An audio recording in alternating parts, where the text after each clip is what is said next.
Hi అండి అందరికి. ఇంట్లో పిల్లలతోటే కదండి ఇల్లు సందడి. మా ఊడికైతే 2 days నుంచి ఫీవర్ రావడం వల్ల ఇల్లంతా బోసిపోయినట్టయితే అనిపించింది.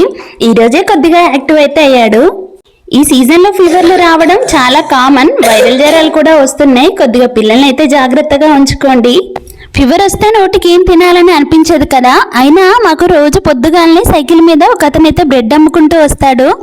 డైలీ చేసిన ఫ్రెష్ బ్రెడ్ అయితే అమ్ముతాడు. చాలా బాగుంటుంది ఆ తాత దగ్గర.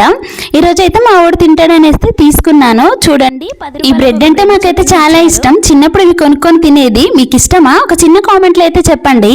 మా వాడికైతే ఒక రింగ్ దొరికిందంట. ఇంకో మమ్మీ నాకు గోల్డ్ రింగ్ దొరికిందనేసి తీసుకొచ్చి ఇచ్చాడు గిఫ్ట్గా ఉంచుకోమని. సర్లే, మాటల్లో పడి చెప్పాల్సిన విషయం మర్చిపోయాను. రేపటి నుంచి బతుకమ్మ పండుగ స్టార్ట్ కదా.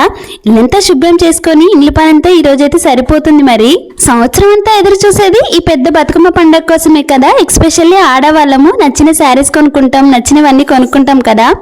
అమ్మ వాళ్ళ ఇంటికి వెళ్ళడం, అప్పలు చేసుకోవడం భలే సందడిగా ఉంటుంది. ఈ పండుగ అంటే మన తెలంగాణలో పెద్ద పండుగ అంటే అది బతుకమ్మ పండుగే. ఏమంటారు? వీడియో నచ్చిందా? మరి ఒక లైక్ వేసి వెళ్ళొచ్చు కదా. రేపు బతుకమ్మ వీడియోతో ఉంటాను.